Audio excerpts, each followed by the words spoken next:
UPSC prelims 2021, what should be proper way to qualify 27 जून.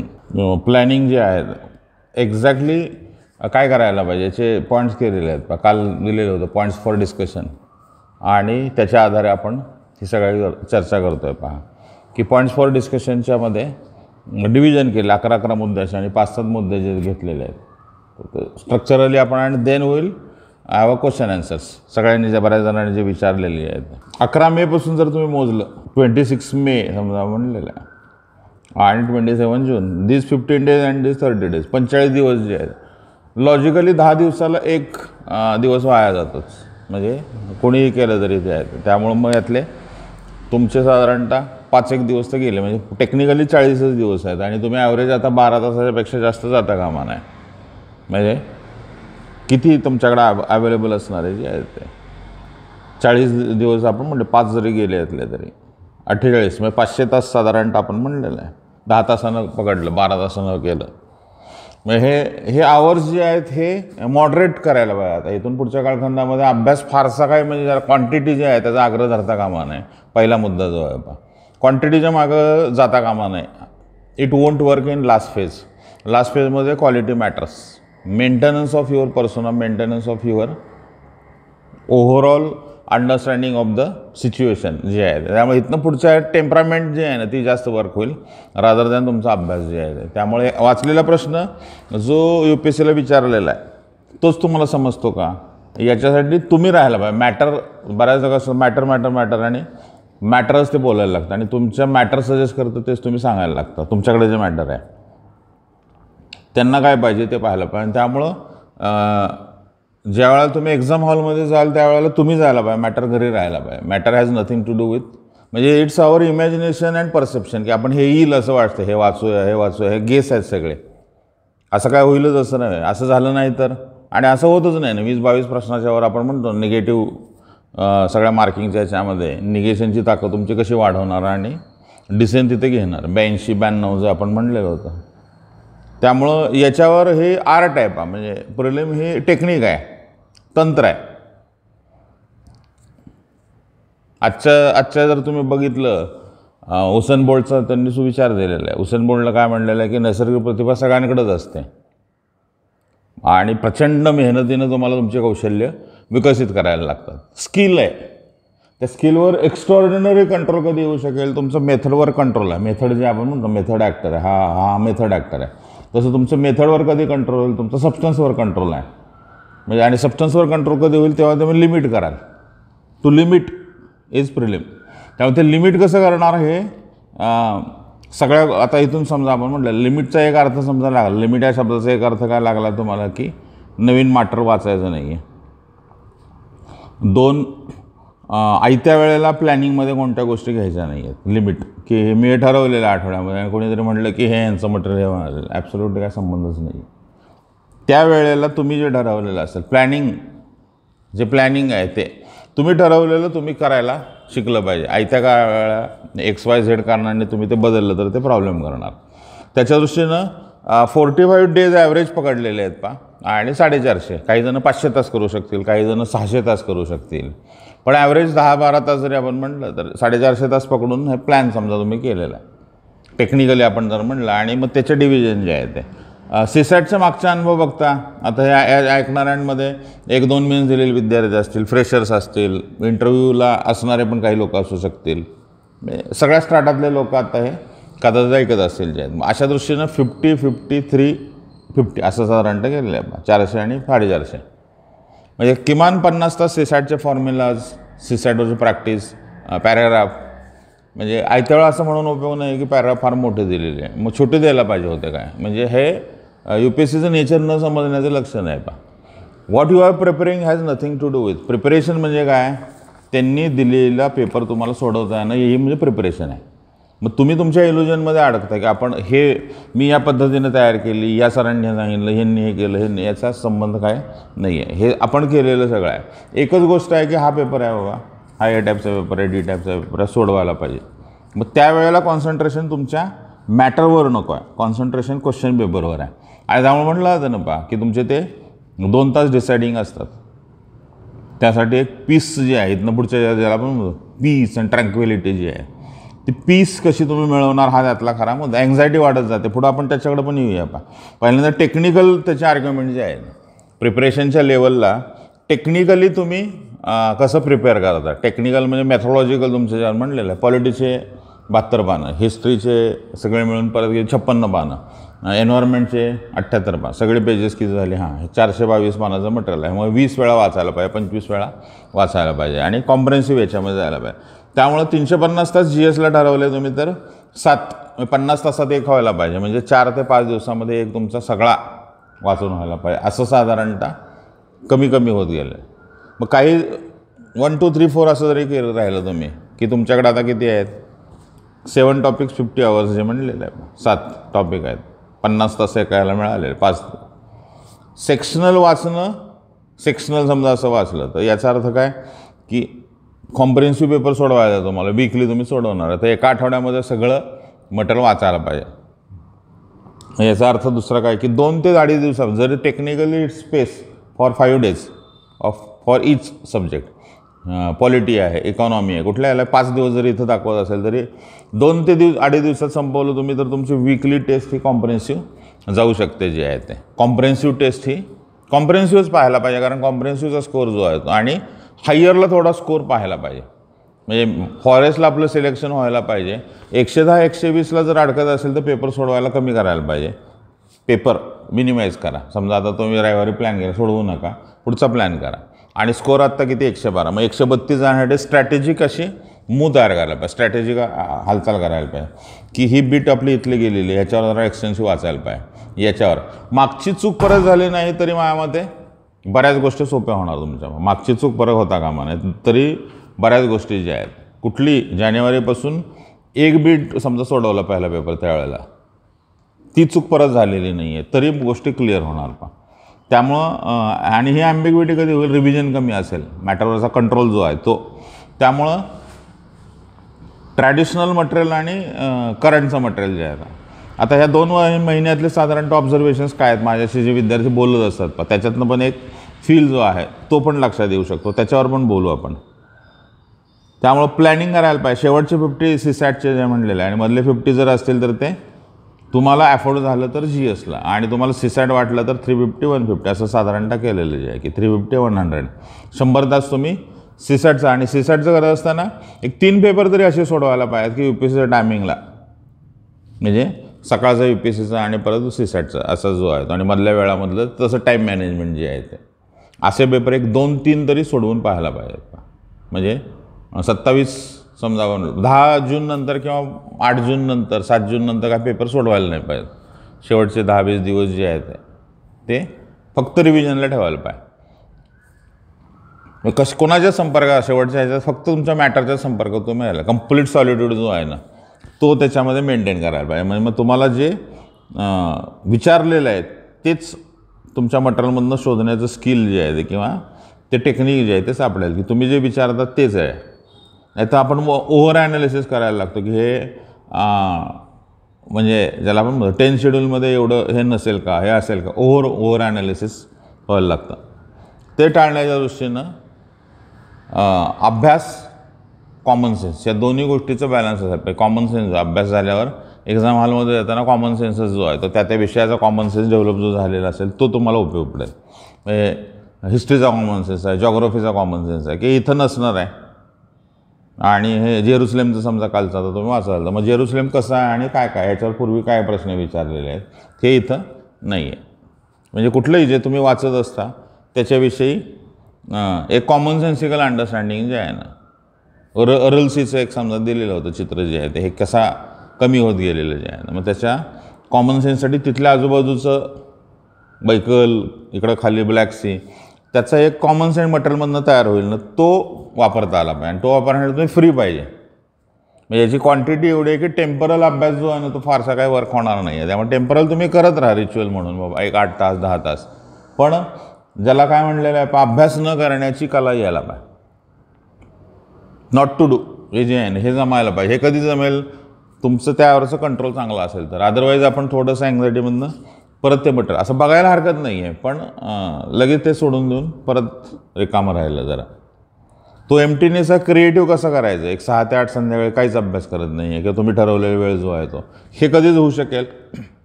तुमचा matter सतत recall लेवलला जे आहे ना ते कसं आणता येऊ शकत.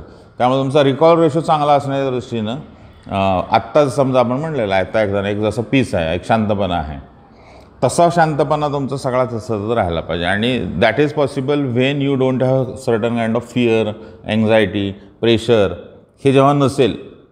आणि त्यामुळे लार्जर दॅन लाईफ न बघता जे आहे बाबा ह्याचा रॅशनल हे दिसतं आणि हे त्याचं उत्तर दिसतं असं साधारणतः करायला पाहिजे. आणि त्याची प्रॅक्टिस मेथॉलॉजिकल जे आत्ता करत राहायला पाहिजे. मागच्या ह्याच्यामध्ये असं करून बघितलेलं होतं आधीच्या ह्यामध्ये की हे 4 एरिया वर्क होत आहेत का, 5 एरिया वर्क होत आहेत का. पण आत्ताचं पेपर आणि एकूण सगळं UPSC नेचर बघता जे आहे ना की तुमचं डेप्थमध्ये जाऊन सगळ्या विषयाचं मिनिमम अंडरस्टँडिंग जे आहे ना तेच वर्क होतं आहे. म्हणजे कुठल्याही प्रकारचं प्रायोरिटी लावून जे आहे ही प्रायोरिटी हवी तरीसुद्धा ती लावायला लागणार, कारण तुमची सगळ्याच्यावर सगळे मास्टरी नसणार, हे बरोबरच आहे. त्यावर थोडा अनइव्हन स्क्यूड अभ्यास हे त्याचं उत्तर असणारच आहे. काही याच्यामध्ये म्हणजे पॉलिटीमध्ये 17 प्रश्न आहेत, त्यातले 15 बरोबर आले. इकॉनॉमीमध्ये सगळे मिळून 28 आहेत तर त्यातले 26 बरोबर आले. जॉग्राफीचे प्रश्न. त्यामुळे तुमची एक एरिया डिफाईन करायला पाहिजे आणि त्याच्यामध्ये एक्सटेन्सिव्ह थोडंसं जायला पाहिजे, त्या एरियाच्यामध्ये एक्सटेन्सिव्ह जायला पाहिजे. Limit of paper solving method, comprehensive आणि तिसरा मुद्दा जो आहे त्यामुळं डेट्स आणि याचं मॅनेजमेंट हे 10 hours आहे, मी मॉडरेट पकडलेलं आहे. अजून कमी झाला तरी फारसा फरक पडणार नाही. Quality matters. क्वालिटी तुमची जी अभ्यासाची जी आहे ना ती कशी वर्क होणार जे आहे ते. Limits of paper solving method काय आहेत तुमच्या जे आहेत म्हणजे त्याची मर्यादा काय आहे. पेपर सॉल्विंगमधनं नवीन रिच्युअल होते का पाहायला पाहिजे. म्हणजे आता मी पेपर सोडवलेले आहेत आणि मला माझं टेक्निक कळालेलं आहे, मला इथं अडचण असेल तर मी मागणं सुरू करणार किंवा मला आवश्यक असणारे एरिया पटकन घेणार. मेथॉलॉजी जे आहे शूट ॲट साईट हे सगळ्यात बरोबर आहे का बाबा. प्रश्न वाचला, डेट केला, प्रश्न वाचला की सोडून दिला, काय असं जे आहे ते असं गेलेलं बरं आहे का. त्यामुळं टेक्निकली आपण म्हणतो लॅकिंग असं आयत्या वेळेला येतं ना की ते सर्कल मारायचे राहिलेच. मग आधीची मेथड जी आहे ती आणि ह्याच्यात आयत्या वेळेला तुम्ही फंबल गेलं हे सगळं सोडून द्यायला पाहिजे. Firm, no experiments. त्यावेळेला कुठले एक्सपेरिमेंट्स करता कामा नाही. जे काय आहे ते आत्ताच करून घ्यायला पाहिजे. हे मेथड सेट करायला पाहिजे. म्हणजे प्री डिटर्मिन्ड असायला पाहिजे. तुमचं डिटर्मिनेशन जे आहे ते असं आयत्या स्पॉन्टेनियसलीला फारसा त्या स्कोप ठेवू नका, कारण it may work or may not work. आणि त्यामुळे जे काही तुम्हाला प्रयोग वाटतात ते हे करायचं. एक स्ट्रक्चर्डच तिथं आज जायला पाहिजे, प्लॅन्डच जायला पाहिजे. आणि तो ईज ऑफ डुईंग ज्याला म्हणलं ना तो तुम्ही सहजपणे जे काम करणार आहे तो कशा प्रकारचा येऊ शकेल. सेक्शनलचा अभ्यास करून वेगवेगळ्या प्रकारचे कॉम्बिनेशन. सेक्शनलचा अभ्यास करून कॉम्प्रेन्सिव्ह पेपर लिहिणे, काहीच ना अभ्यास करता पेपर सोडवणे. म्हणजे माझं बेसिक अंडरस्टँडिंग 128 आहे का, काहीच नाही अभ्यासच काही नाही त्या पेपर. कारण ज्या प्रकारचे क्वेश्चन्स आहेत त्या क्वेश्चनला टेम्परल काय वाचायला लागतं, मग त्याची एक यादी केली आपण. कमिटी समजा आपण म्हणलेलं, कमिटीच्या सगळ्या संदर्भामध्ये आलेल्या सगळ्या कमिटी. मग कमिटीच्या बरोबर इंटरनॅशनल इन्स्टिट्यूशन, टेम्परल काय काय आहे, स्कीम्स आहेत टेम्परल सगळे जे आहेत. मग हे तात्पुरतं जे बघायचं आहे ते आणि त्याच्या रिलेटेड तुमचं मटेरियल जे आहे. पण म्हणजे परमनंट ॲक्युम्युलेटेड सगळं आलेलं आहे. जॉग्राफिकल त्याचा ग्रास्प आहे, एन्व्हायरमेंटल कन्सर्न जे आहेत हे सगळ्या ॲक्युम्युलेटेड असणार. मग आता समजा असं आलं कोणीतरी सांगितलं की डाऊन टू अर्थचा तुमचा तो ॲन्युअल आलेला आहे, आत्ता घ्यावं का, आत्ता घेता कामा नाही. म्हणजे त्याच्यामध्ये तुम्हाला तरी वाटतं की पाहायला पाहिजेच आहे तर मग प्लॅन करायला पाहिजे. एक 10 दिवसांनी 8 दिवसांनी परत मग तिथे एक हाफ डे काढला. म्हणजे याचा अर्थ काय, तुमच्या प्लॅनिंगमध्ये अशा गॅप्स पाहिजेत. मध्ये मध्ये उन्हाळ्यामध्ये जसे गॅप तशी गॅप पाहिजे. ती गॅप जर नसेल तर मग ते आपण म्हणतो टाईट प्लॅन करतो आणि लूज इम्प्लिमेंटेशन करतो. प्लॅनिंग करताना असं मॉडरेट करा आणि इम्प्लिमेंट करताना ते स्ट्रॉंग करायला पाहिजे. प्लॅनिंगचा अर्थ काय, प्लॅनिंग या शब्दामध्ये जे म्हणलेलं एक्झिक्यूट करू शकतो ते, त्याला तुम्हाला ते अंमलात आणलं तर you can apply that is your planning. Otherwise काही तुम्ही लिहू शकता ना, कागदावर काही लिहिणं म्हणजे प्लॅन नव्हे.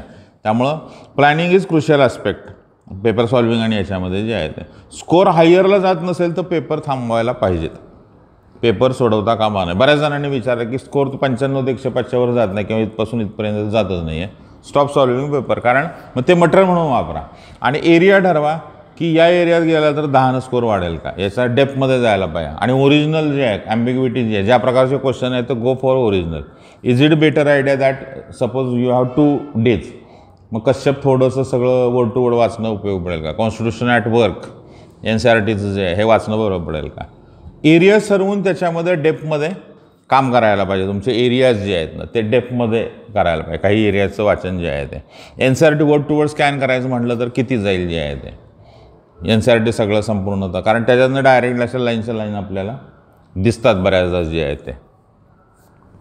किंवा मॉडर्न जातं जसं बघतो आपण कुठलं इशिता बॅनर्जी दुबईमधनं गेले ते इशिता बॅनर्जी दुबईमधनं 3-4 वर्षात प्रश्न आहेत सगळे, मागच्या 3 वर्षात तरी आहेतच. मग त्यातलं कुठलं मटेरियल जे आहे सोर्स काय आहे हा सोर्सचा आपल्याला विचार करतं का? आणि त्यामुळं या शेवटच्या कालखंडामध्ये परत जेव्हा आपण काउंटडाऊन आहे त्यावेळेला काय करायला पाहिजे, back to UPSC questions. UPSC questions बारकाईनं बघायला पाहिजे की ज्या एरियात तुम्हाला इम्प्रूव्हमेंट करायचं असं वाटतं त्याचं नेचर काय ओव्हरऑल आणि changing pattern of UPSC. Agriculture वाढणार आहे का? सेन्सस आहे म्हटल्यावर सेन्ससवरचे क्वेश्चन्स वाढणार आहेत, पॉप्युलेशनवर क्वेश्चन येणार. म्हणजे हे इंडिकेशन कशावरनं तुम्हाला मिळेल? जसं आता आज समजा 100 years बॅक तुम्ही बघितलं त्यात अनएम्प्लॉयमेंट आहे. मग unemployment 1921 is a major issue. मग अनएम्प्लॉयमेंटच्या रिलेटेड आत्ता काय प्रकारच्या मायग्रेशन पॅटर्न जे आहेत ते फ्लू, म्हणजे कोणकोणत्या प्रकारचे क्वेश्चन्स विचारले जाऊ शकतात याचे पॅटर्न्स काय राहिलेले UPSC काय प्रकारे आपल्याकडून एक्सपेक्ट करते. ओव्हर नॉईज असेल, ओव्हर क्राऊड असेल तर तिकडे ते जात नाहीत, हे पण आपण बघूया. अगदी मायनर आणि 2-3 वर्ष मीडियाच्या पुढं आहे ते, त्याच्या पुढचं जे आहे ते. मग टोकियो ऑलिम्पिक नाही तर पुढं काय आहे, मग त्याच्यावर जरा विचार करून ठेवायला पाहिजे. हे स्पोर्ट्समध्ये असेल का, म्हणजे काय होऊ शकतं. हे कधी शक्य आहे की मॅटर वाचनात नाही एखादी गोष्ट कुठल्याही मटेरियलमध्ये. त्यामुळे सिव्हिल सर्व्हिस काय बालाजी म्हणजे काय कशावर पण तो काय पण भेळेला कागद वाचून आहेत होता. याचा अर्थ काय की त्याची क्रिटिकल रिफ्लेक्शन्स तुम्हाला कळायला पाहिजे. एखादी गोष्ट मी वाचली 10 कॉम्प्रिहेन्सिव्ह पेपर्स, मग याचे काय अर्थ आहेत? 10 कॉम्प्रिहेन्सिव्ह पेपर्स 10 सोडवायचे म्हणजे काय? मग सक्सेस मग 10 मी सोडवले पण असं डिक्लाईनमध्ये आहे तर हा त्याचा अर्थ आहे का?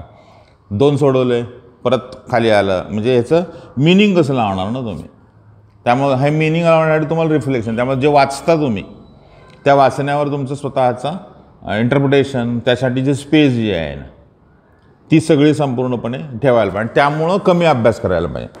कमी अभ्यास हे सक्सेस मंत्राचं आत्ता इथून पुढच्या काळात जे आहे 40-45 दिवस राहिले असताना मिनिमम स्टडी जे म्हणलेलं आहे मॅक्सिमम आउटपुटसाठी आवश्यक. आणि मिनिमम स्टडीची प्रत्येकाची लाईन जी आहे ना फिअरमधनं काय म्हणतील नाही ना किती झालं तर 12 तास, कारण त्याच्यासाठी उरकणारच नाही. 6 तास अगदी वर्क होईल. तुम्ही कसे आहात म्हणजे याच्याला आपण म्हटलं ना, कारण हे शेवटी काय स्ट्रक्चर आहे, 4 पर्याय दिलेले आहेत आणि मला या पर्यायाच्या ह्याच्यामध्ये मग असे प्रश्न शोधायला पाहिजे की जे फॅक्च्युअली माहीत असायला तरच ते वर्क होतात. असे समजा अगदी सोडून दिले तुम्ही म्हटलं की 25 प्रश्न आहेत तरी 75 प्रश्न आपल्या बाजूनं राहतात. म्हणजे काय प्रकारे तुमचा ॲप्रोच आहे याच्याशी पण बऱ्याच गोष्टी जोडल्या गेलेल्या आहेत. आणि यासाठी प्रिलिम ही मॅथॉलॉजिकलच आहे. सिव्हिल सर्व्हिसेस मॅथॉलॉजिकल आहे आणि प्रिलिम ही जास्त मॅथॉलॉजिकल आहे. पद्धती जी अभ्यास खूप करून एन्झायटीच्यामधनं खूप सोडवलं आणि त्याचा पटका जोरात बसला, तसं न करता ती टेम्परामेंट जी. आणि त्यामुळे तिसरा फॅक्टर आपला यातला महत्त्वाचा आहे की limits of paper solving method जी आहे. कॉम्प्रिहेन्सिव्ह पेपर सोडवायला पाहिजेत. तुम्ही ठरवलेलं आज आता समजा आपण म्हटलं 16ला मी सोडवतो, मग 16चा पेपर जो आहे तो ठरवलेला आहे. तयारीचा काही संबंध नाही आहे, माझी तयारी वेगळी चाललेली आहे आणि पेपर सोडून बघितला स्कोअर. मग त्यातले आत्ता तयारीच्या आस्पेक्टमधले किती ही तयारी आत्ता माझी एन्व्हायरमेंट चालली, एन्व्हायरमेंटचे सगळे प्रश्न बरोबर आहेत याचा अर्थ मेथॉलॉजी करेक्ट आहे. बऱ्याचदा कधीतरी वाचलेलं याला आपण म्हणतो म्हणजे सेंटर पेरिफेरी ज्याला म्हणलेलं आहे. सेंटरचं आपलं मॅटेरियल फारसं आणि पेरिफेरीवर असणारं मार्जिनमध्ये असणारं असं काहीतरी कुठंतरी ऐकलेलं कुणाकडून तर जस्ट कधीतरी कॅज्युअली बघितलेलं वाचलेलं असं उपयोगी पडू शकतं जे आहे ते. म्हणजे त्याच्यावर विचार होत राहायला पाहिजे, त्याच्यावर रिफ्लेक्शन्स यायला पाहिजे सगळे जे आहेत. इम्पॉर्टन्स ऑफ रिव्हिजन/S रिव्हिजन्स हा क्रुशियल फॅक्टर आहे. तुमचं पेजेस 712 800 किती तुमचे सगळे मोजायला पाहिजे आणि ती ॲट अ स्टेज इकडे A to Z मागच्या वेळेला म्हणलेलं की सगळं इकडे टाकायला पाहिजे. त्यामुळे कॉम्प्रिहेन्सिव्ह रिव्हिजनच वर्क होईल. म्हणजे सेक्शनल रिव्हिजन जी आहे ना ती करत राहिलं तरी सेक्शनलची क्वालिटीसाठी मायक्रो ॲनालिसिससाठी आपण फक्त NCERT आर्ट अँड कल्चर चांगलं बघितलं किंवा सिंघानिया तुम्ही जे पुस्तक निवडलेलं आहे ते थरो बघितलेलं आहे. पण याचा पेस नसेल, हे झालं मग त्यात बल्क आणि फटीक येतो ना आपल्याला. म्हणजे फटिंगमध्ये काय फेल्युअर येतं का. त्यामुळं कॉम्प्रिहेन्सिव्ह ताकद वाढायला पाहिजे. एका स्ट्रेचमध्ये अख्खा असा सिलेबस जो आहे ना तो इकडे टाकला. मला 3 दिवस गेले, 4 दिवस गेले, 5 दिवस गेले. सगळं मिळून आपल्याकडे अवेलेबल दिवस किती आहे समजा आजपासून मोजले आपण, 1 महिनाभर माझ्यामध्ये अजून आहे. ॲझ्युमिंग दॅट आपण शेवटी तो मुद्दा घेतलेला आहे की 27लाच ती परीक्षा होईल. आत्ताचे जसं त्यांनी 8 दिवस 10 दिवस सांगितलेलं होतं आधी, पण 27लाच परीक्षा होईल असं गृहीत धरून ज्या प्रकारे आता डिक्लाईन आहे याच्यामध्ये, आता दिल्लीतलं सिच्युएशन हे पाहता ही 1% पॉसिबिलिटी आहे समजा बदललं तर, मग त्याला पण प्लॅनमध्ये आपण सगळ्या शेवटी. पण आपल्या बाजूनं जर तसंच पकडायला पाहिजे की 27 जूनला एक्झाम आहे. मग 27 जूनला एक्झाम असेल तर काही करून मेन्स लिहायचे, आणि मेन्स लिहायचे असेल तर तुमचं प्रीचं गणित जे आहे ना, प्रिलिमचं गणित सेफ करत राहायला पाहिजे. सीसॅटला काही इश्यू नाही आहे. GSला एक्सटेन्सिव्ह का होत नाही बघायला पाहिजे. मग GSला समजा आता ह्याच्यात फेल्युअर नावाचं एक टॉपिक घेतला आहे पुढे, फेल्युअर, आणि फेल्युअरला सामोरं कसं जायचं. अपयश ही यशाची पहिली पायरी आहे. अपयशाच्यावरनं ग्रेट लिप कसे आपण घेऊ शकतो ना, म्हणजे पुढं इंटरव्ह्यूपर्यंत किंवा कॉल आणि सिलेक्शन हे कसं शक्य होईल याच्यावर पण साधारणतः विचार करायला पाहिजे की काय प्रकारे आपण त्या फेल्युअरला सामोरं गेलं तर रिफ्लेक्शन काय, त्याची स्वतंत्र चर्चा करू पुढच्या आहेत आपल्यात. रिव्हिजन्स महत्त्वाचे आहेत. कॉम्प्रिहेन्सिव्ह रिव्हिजन जे आहेत त्या ॲट अ टाईम, म्हणजे एकाच वेळेला जे आहे ते मिनिमम मटेरियल आणि त्याची ओरल रिव्हिजन. म्हणजे आता समजा स्पेशल पार्लमेंट, आज सगळी डिमांड आहे पार्लमेंटचं स्पेशल सेशन बोलवा, मग कसं बोलवता येऊ शकतं. मग याला काय प्रोसिजरल चेक आहे का, मग त्याच्याविषयी तुम्ही म्हटलं की बघितलं नाही, लगेच वाचून घेतलं. म्हणजे एखादी गोष्ट पॉईंट ऑफ ऑर्डर काय नेमका आहे, पॉईंट ऑफ ऑर्डर कसा असतो, मग म्हणजे अगदी बारीक सारी गोष्टी ज्या आहेत ना, रूल कुठले कुठले आहेत ते कसे कसे आलेले आहेत त्याच्याविषयीपासून फेडरलिझमची सगळी आत्ता चर्चा झालेली आहे. फेडरल स्ट्रक्चरच्या ह्याच्यामध्ये आर्टिकल्स, त्याच्यातले काही प्रिन्सिपल्स, जे काही विचारलं जाऊ शकतं असं वाटतं त्याच्यावर रिफ्लेक्ट करायला पाहिजे, त्यात थोडंसं खोलं जायला पाहिजे. मग आता कालचं जर तुम्ही बघितलं, सुनील बत्रामध्ये काय म्हणलेलं आहे, सतवंत सिंगमध्ये काय होतं, 1967 टू कोहेल्लोपर्यंत असा एक मोठा धनंजय चंद्रचूडचा आर्टिकल जे आहे त्यांनी लिहिलेलं, ट्रान्सलेट केलेलं, मराठी झालेलं आहे, इन द ऑनर ऑफ सोली. मग सोली म्हणल्यानंतर एखादा प्रश्न 100% असणार, 1-2 प्रश्न असणारच. सोलीचं एकूण कॉन्ट्रीब्युशन पाहता जे आहे अर्लियर याच्यातल्या कुठल्या कुठल्या केसेस जे आहेत, जसं DC वधवा आहे समजा, DC वधवाची चर्चा आहे, मग DC वधवा काय आहे, DC वधवा केसच्याबद्दलचं आर्ग्युमेंट जे आहे, त्यामुळे डेली टच असायला पाहिजे. आजच्या पेपरमध्ये काय काय आहे त्याचे, समजा एखादा व्हिडिओ ऐकलेला आहे तर ते त्या माणसाचं, त्यामुळे ऐकू नये असं नाही, पण माझं मी फिजिकली बघितलेलं आहे प्रिंटमध्ये काय काय याचं थोडंसं, किंवा ऑनलाईनला तुमचं, पण पेपर फिजिकली थोडासा पाहायला पाहिजे. डिजिटली का होईल आता अवेलेबल नसेल, त्याने एक तुम्हाला अंदाज येईल की मराठा कोटा समजा म्हटलं मग 102 काय आहे, ते सगळ्याच MR बालाजीमध्ये काय म्हटलेलं होतं, नचिअप्पन कमिटीची फारशी चर्चा नसते, नचिअप्पन कमिटीनं काय सांगितलेलं होतं. त्यामुळं त्याच्यावर रिफ्लेक्शन्स येत राहायला पाहिजे, म्हणजे त्यांना रिव्हिजन होत राहील. जुने करंटचा वापर कशासाठी करायचं की तो मुद्दा घ्यायचा आणि सगळं त्याने रिवाईज करून टाकायचं. रिव्हिजन्स जे आहेत त्या आसामवर काय प्रश्न विचारला जाऊ शकतो, 15वे आहेत आत्ताच्या याच्यावर म्हटलेलं, पॉलिटिकल, कल्चरल, सोशल, त्याचं मायग्रेशन पॅटर्न किंवा जॉग्रफी, कोणकोणत्या प्रकारचं, अप्पर लोअर बराक, सगळ्या आता जी सगळी चर्चा आहे त्याच्या अनुषंगानं क्वेश्चन्स जे आहेत ते शोधत राहणे कुठल्या प्रकारचे. आणि जुनं समजा तुम्ही जूनचं काय वाचताय, आता जल जीवन मिशनवर समजा योजना आलेल्या, कुठले सोर्स काही असेल त्याच्यावर तुमचं क्रिटिकल रिफ्लेक्शन नसेल तर मग रिव्हिजन याचा अर्थ आपण एक समजा असा लागू शकतो की आहे ते वाचलं आणि सोडून दिलं, त्यात आत काय गेलं, त्याच्यावर तुम्ही विचार काय केला, रिफ्लेक्ट किती केलं.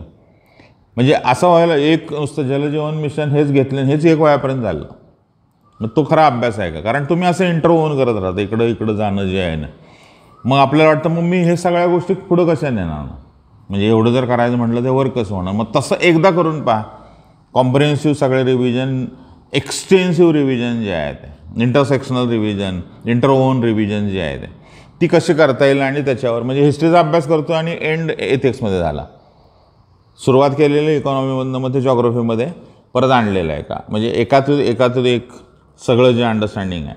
10 कॉम्प्रिहेन्सिव्ह पेपर हे काही इसेन्शियल नाही आहे कॉम्प्रिहेन्सिव्ह पेपर जे आहे ते हे 10 सोडवा, एक ॲव्हरेज म्हटलं, थंब रूल समजा म्हटलं तर काय असू शकतं, एक 8 ते 10 मध्ये तुम्हाला तुमचा अंदाज यायला पाहिजे. स्कोअर कमी असेल तर संख्या 3च सोडवले तुम्ही चालतील, पण स्कोअर वाढायला पाहिजे ग्रॅज्युअली.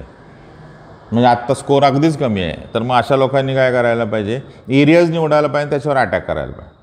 क्वेश्चन पेपरचं हे मेथॉलॉजिकल कंट्रोल आल्यानंतर इल्युझिव्ह आहे. कसं किती एका पॅराग्राफवर 20 प्रश्न तयार करता येऊ शकतात ना. क्वेश्चनच्या मागं किती जायचं, हे किती लिमिटेडचं किती सांगितलं होतं, 1 लाख.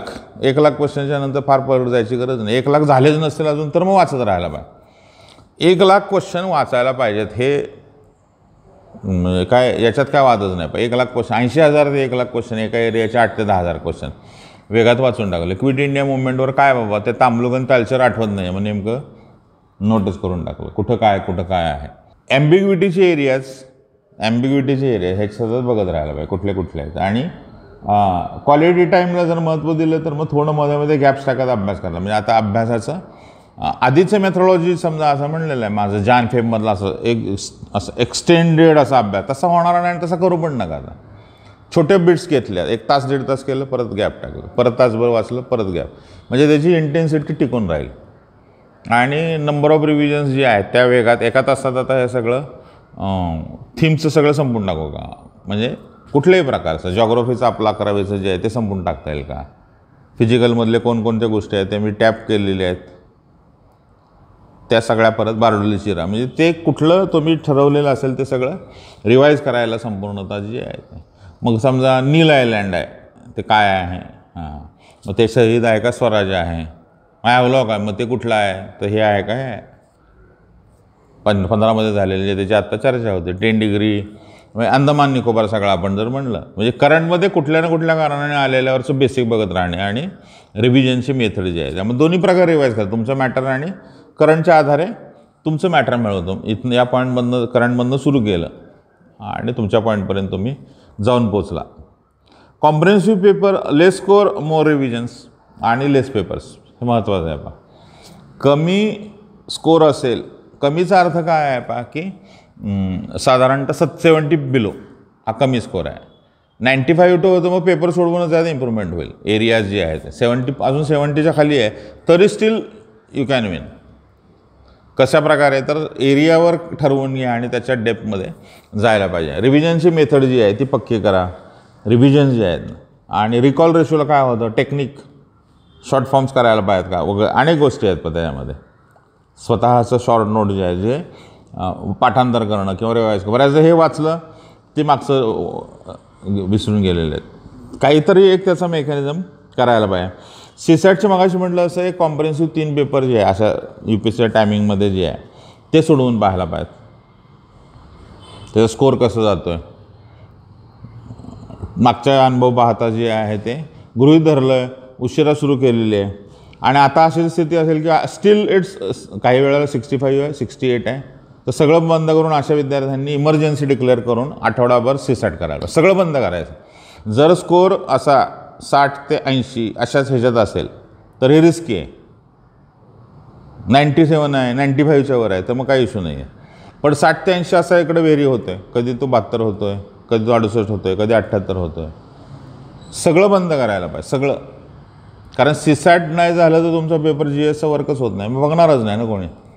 आणि त्यामुळं मग त्याची इमर्जन्सी आणि ग्रॅव्हिटी लक्षात घ्यायला पाहिजे. ती सरळ एक आठवडाभर सगळं बंद करायचं आणि पूर्ण त्याच्यावर कंट्रोल, आपले एरियाज कुठले काय करायचं नाही याची स्ट्रॅटेजी घेऊन मग ते बाहेर यायला पाहिजे. सेक्शनल आता असं वर्क नाही, काही जण काय म्हणतो इमिजिएटली, पण आम्ही रोज 2 तास करतोयच की सेक्शनल सगळा पेपर संपवल अशा अभ्यासामध्ये जायला. म्हणजे आत्ताचा काळ कसा आहे की तुम्ही जे कराल, तुम्ही म्हणलं की हे याचं पुस्तक आहे आपलं एन्व्हायरमेंट्स, हे इंडिया बघा, जे तुम्ही कराल ते सगळं सगळं 100% संपवून त्यातनं बाहेर आहे. म्हणजे त्याच्यात आता काय आता ठेवायचं फक्त रिव्हिजन. त्या अर्थानं सीसॅटला तुम्ही लेस स्कोर मोर रिव्हिजन्स आणि लेस पेपर्स, कमी पेपर सोडवत राहणं जे आहे ते. आणि सीसॅटच्या दृष्टीनं GS अलॉंग विथ जे आहे आणि if score is in between 60 to 80 then prioritize CSAT. दुसऱ्या पेपरचं जे आपलं अंडरस्टँडिंग आहे, कॉम्प्रिहेन्शन, मॅथ्स फॉर्म्युल, जे काही तुम्ही त्याच्यामध्ये ठरवलेले एरियाज असतील ते करत राहायला पाहिजे. आपल्या स्वतःच्या प्रॅक्टिस जे आहे ते. पुढचा मुद्दा पण हा आहे पहा की रिडिंग मटेरियल आणि टेस्ट पेपर. टेस्ट पेपर खूप व्हेरी होत राहणार आणि त्यामुळे टेस्ट पेपरच्या दृष्टीनं वाचता कामा नये. वाचनाची एक लेट पकडायला पाहिजे, वाचन महत्त्वाचं आहे. आणि मध्ये मग आता ह्या वाचलेल्याच्या आधार ॲक्युम्युलेटेड आणि हे मिळून पेपर देऊन बघू. आणि त्यामुळे थोडंसं पेपरला स्पॉन्टिनिटीच्या आधारावर, कॉमन सेन्सच्या आधारावर, ॲक्युम्युलेटेडच्या आधारावर सोडवायला पाहिजे. बऱ्याचदा आपण असं नंतर डिटर्मिंड व्हायला लागतं किंवा असं थोडं रिजिड व्हायला लागतं. नाही आता हे वाचलेलं नाही आहे, हा पेपर कशाला सोडवायचा. पेपर त्यावेळेला सोडवायचा नाही ज्या वेळेला स्कोर येत नाही. स्कोर कमी असेल तर स्किप करायचा, पुढचं टार्गेट करून वाढतो का स्कोर बघायचा. आणि स्कोर वाढत नसेल तर एरियाज ठरवा. मग तुम्ही म्हटलं की बरोबर आहे ट्राईड, पण ते कॉम्प्रेन्सिव्हला जातं, अजून सेक्शनल जायला पाहिजे. मग सर्वे, इयरबुक किंवा बजेट, बेसिक सगळं जे आहे ते परत एकदा थरोली बघितलं काय काय त्याच्यामधले आर्ग्युमेंट्स आहेत ते. बॅलन्स बिटवीन रीडिंग मटेरियल आणि टेस्ट पेपरचा अर्थ हा आहे. टेस्ट पेपर आणि टेस्ट पेपर, पूर्वीच्या टेस्ट पेपरची रिव्हिजन मध्ये करत राहायला पाहिजे, त्याच्यावरचं जे आहे ते. आणि स्टेट डॉक्युमेंट जास्त रिवाईज करायला पाहिजे. एखाद्या राज्यसभेत तुमच्याकडे नोट्स असतील तर त्या जास्त बघायला पाहिजेत.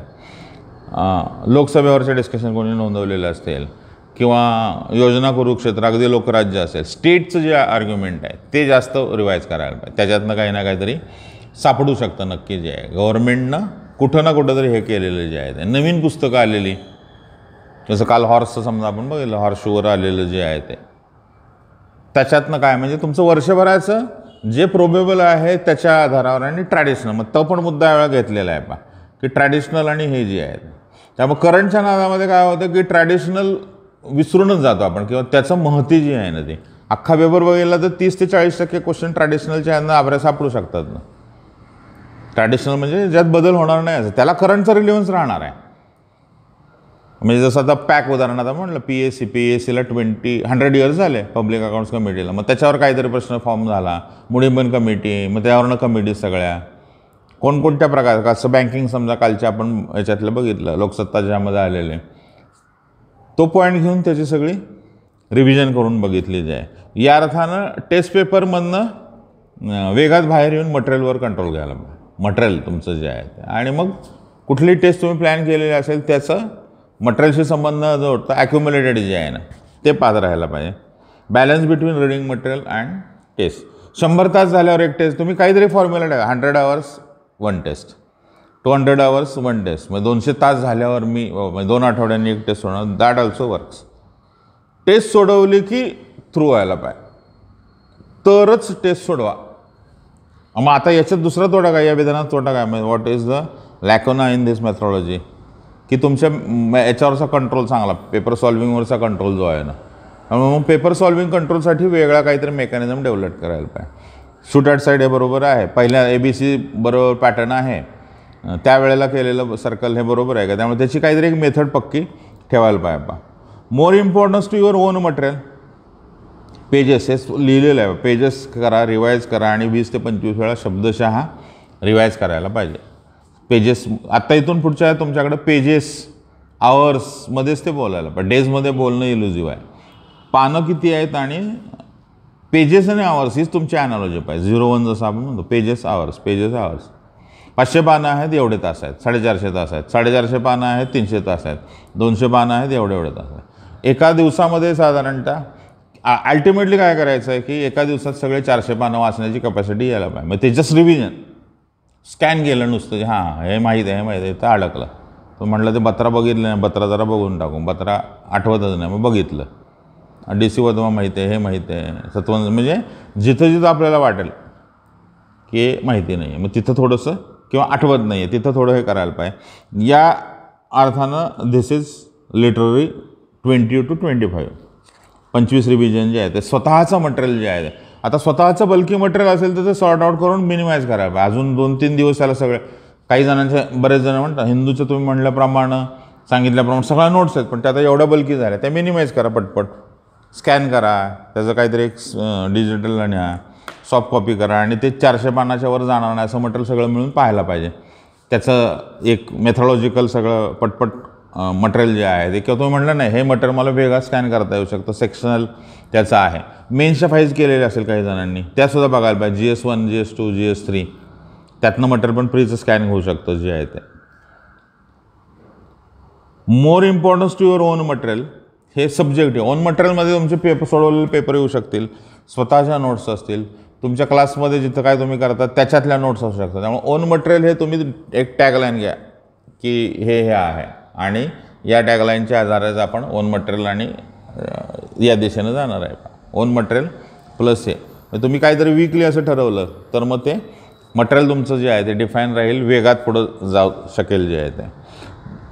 Importance of previous reading material. शक्यतो नवीन मटेरियलकडे आता जाता कामा नाही. म्हणजे आता समजा काही जणांना मागच्या वेळेला म्हणलं होतं आल्या एक 10 जणांना तरी मी इंडिव्हिज्युअली सांगितलं असेल की मनोरमा बघून ठेवा. आता तुम्ही म्हटलं की आत्ता आठवलं ते मनोरमा म्हणलेलं होतं, आताच सोडून द्यायला पाहिजे. मग मनोरमा निगेशन सापडतं का पाहायला पाहिजे, कारण असं एंडलेस आहे ना. त्या मुवमेंटला झालं नसेल तर ते आता सोडण्याचं करेज यायला पाहिजे.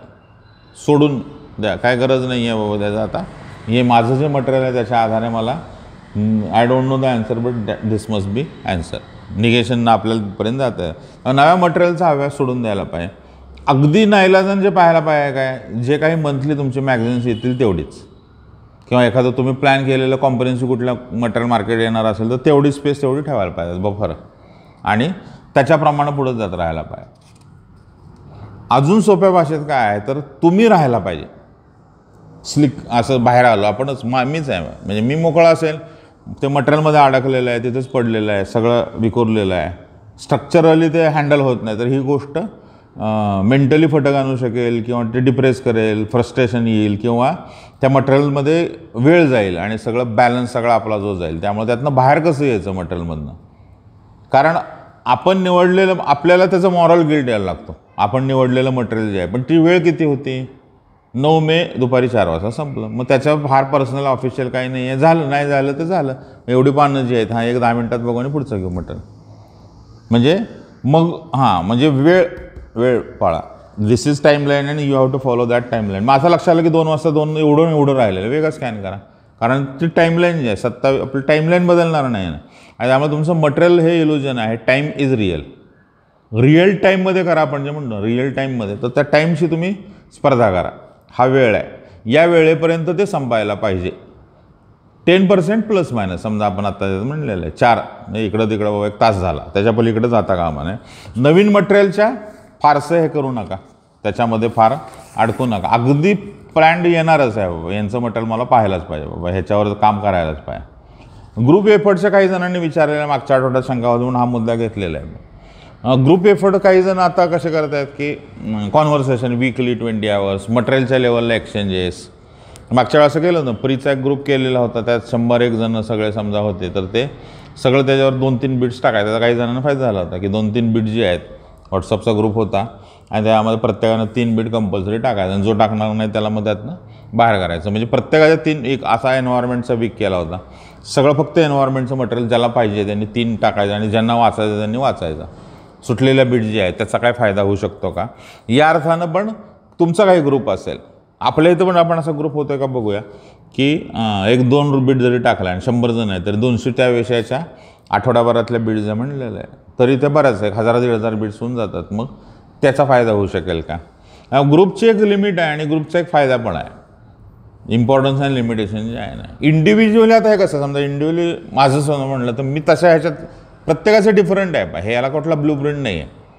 आता ग्रुप वगैरे फ्री झाल्यावर बघू. आत्ता कारण मी काय बाबा तसं हे करणार नाही. इंडिव्हिज्युअली बदल व्हेरी होईल. ते तुम्हाला वाटलं की नाही बघूया उत्सुकता, आणि आपल्याला त्यातनं जरा थोडा वेळ जाईल आपल्याला. आता नाहीतर वेळ थोडासा असा प्रेशर करतोच आहे की तो जास्त वाटायला लागलेला आहे. टाईम जो आहे हळूहळू असं टाईम मोठा व्हायला लागतो ना, दोन्ही प्रकारे व्हायला लागतं. मग टाईम मोठा म्हणजे काय वेळ जातच नाही आहे, मग त्याचं प्रेशर यायला लागतं आपल्याला. त्यामुळे तुम्ही काय टाईपच्या पर्सन आहात याच्याप्रमाणे ग्रुप्सशी अटॅच व्हायचं किंवा नाही आहे हे ठरवायला पाहिजे. It may be suitable to your persona, it may be suitable to or may not be suitable to your methodology of work.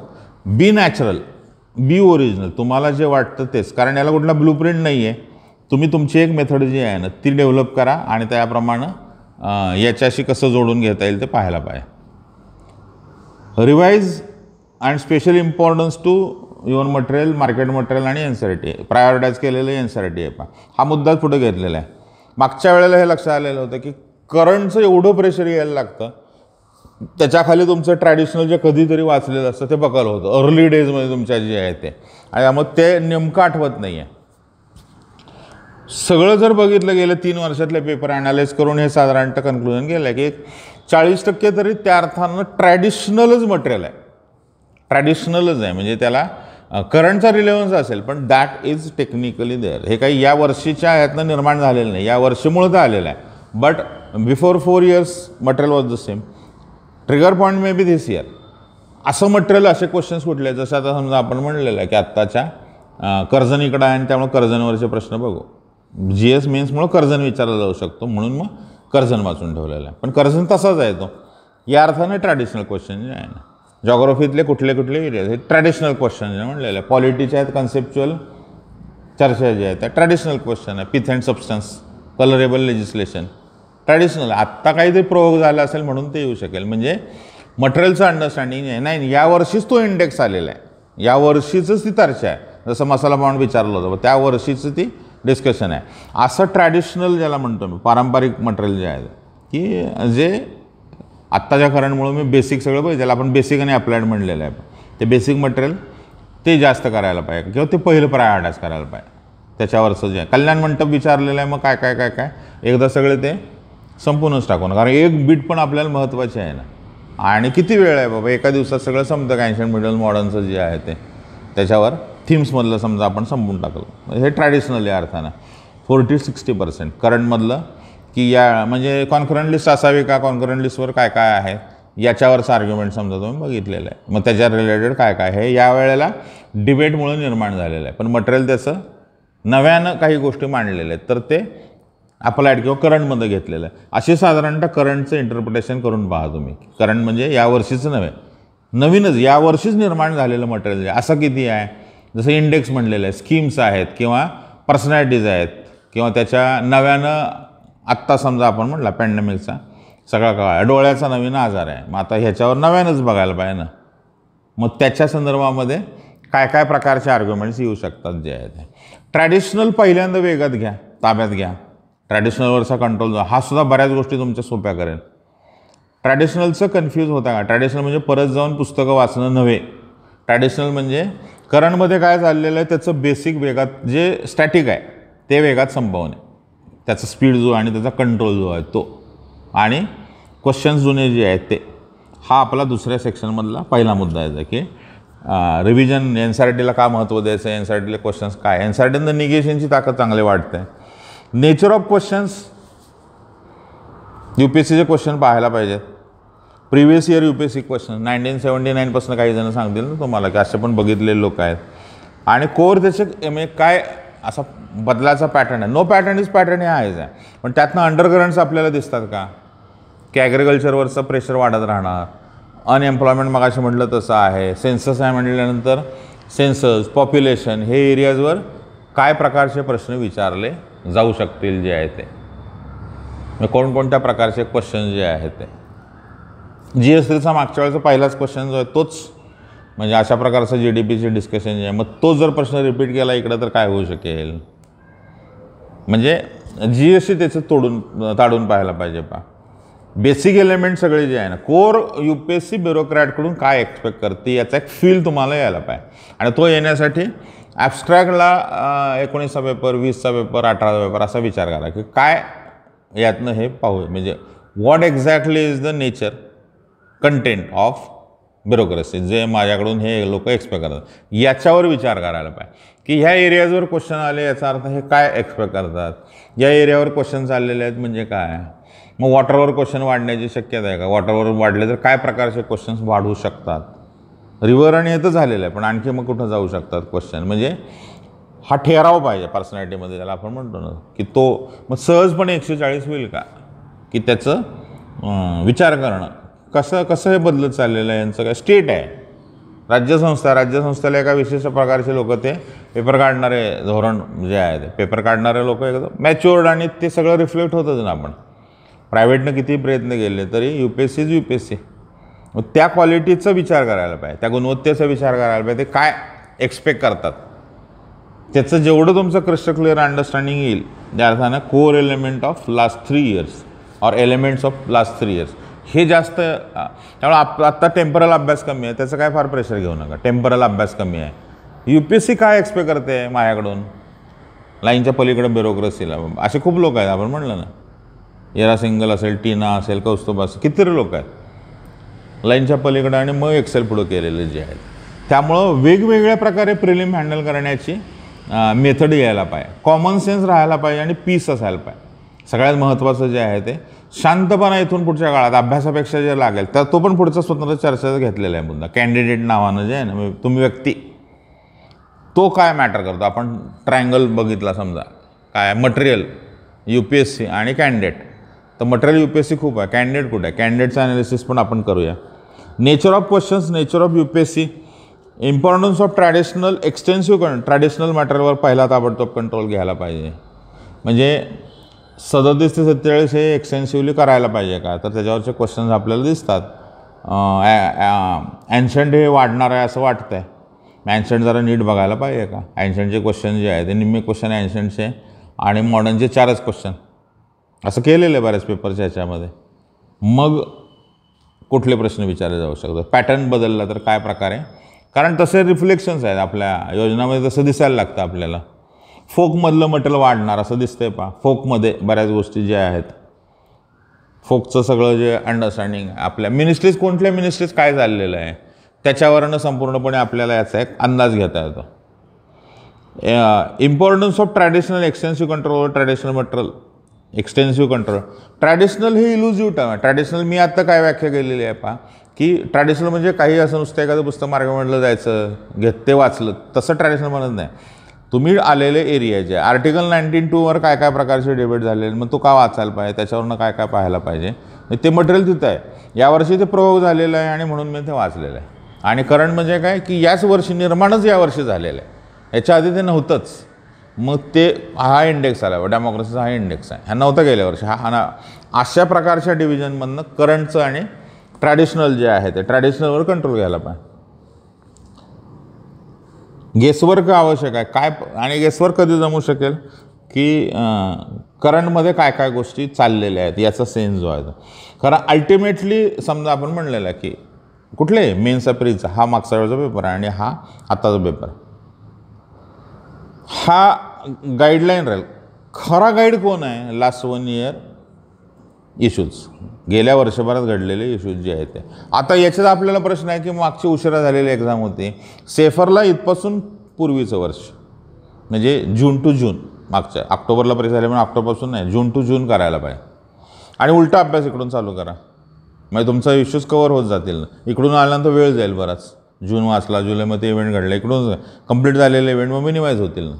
त्यामुळे रिव्हर्स हे करत राहा, म्हणजे एप्रिल, मार्च, फेब्रुवारी, जान असं करत करत जूनपर्यंत साधारणतः मग काही एरिया नुसते तुमचे संपूर्णच जातील. म्हणजे त्यावर अभ्यास करायचा, कारण ऑलरेडी इथं सेट झालेलं आहे मटेरियलचं अंडरस्टँडिंग जे आहे ते. त्यामुळं हा शब्द वापरलेला पहा, की current is elusive but essential. Current is endless but essential. कुठल्या इसेन्शियल आहे, की त्याच्याशिवाय तुम्हाला त्यातल्या लाईन्स ज्या आहेत त्या, काही प्रश्न 100% करंटवरच असणार, काही प्रश्न त्यात गुंतवलेले असणार, आणि त्यामुळं त्याचा सेन्स जो आहे तो, कारण करंटचा नेमका अर्थ कळत नाही असं लक्षात यायला लागलेलं. म्हणजे अभ्यासकर्त्यांच्याशी बोलल्यानंतर ते अंडर करंट्स पकडत नाही आहेत, की याचं बेसिक UPSC काय बघणार. एखादी कुठली गोष्ट मार्केटमधलं काही सोर्स घेतला तुम्ही आणि ते वाचायला लागला, याचं काय मटेरियलमध्ये ट्रान्सफॉर्मेशन होऊ शकेल. ट्राईबवर समजा आपण म्हणलेलं, मग ट्राईबवरचे क्वेश्चन पूर्वीचे काय होते, आता ट्राईबवर विचारले तर काय जाऊ शकतात, आत्ताचे मेजर आपले कन्सर्न काय आहेत, आत्ता कोणकोणत्या प्रकारे आपल्याला ट्राईब समजून घ्यायला पाहिजे, त्याच्यावरचं बेसिक अंडरस्टँडिंग जे आहे आत्ताच्या सगळ्या ह्याच्यामध्ये. Current is elusive but essential, current is endless but essential. त्यामुळे त्याला एक याचा अर्थ काय, दुसऱ्या वाक्याचा अर्थ टाईम लिमिट लावा, आणि इल्युझिव्ह असेल तर ते विजिबल करा, की हे मला करायचं, हे मला करायचं, हे मला करायचं नाही, हे. आणि त्यामुळे तुम्ही स्टेट डॉक्युमेंटपासून चालू करा, स्टेटच्या याच्यामधनं जे आहे ते. Try to guess is very important. हे कळायला पाहिजे की आपल्याला इथं प्रश्न येऊ, सगळा गेस चुकू द्या पण गेस करता आला पाहिजे, आणि का चुकला याचा ॲनालिसिस असायला पाहिजे गेसवर जे आहे. आता समजा एक काय होतं की यांचा पॅटर्न आहे, हे कुठली टेस्ट, कुठली तुम्ही आपली सोडवत असाल किंवा बाहेर कुठली आहे, तर ह्या टेस्टचं बाबा ह्या माणसाचं एक पॅटर्निंग लक्षात, दुसऱ्या तिसऱ्या टेस्टनं लक्षात आहे की हे प्रश्न अशा प्रकारचे असणार, मग ते गेस केले पाहिजे.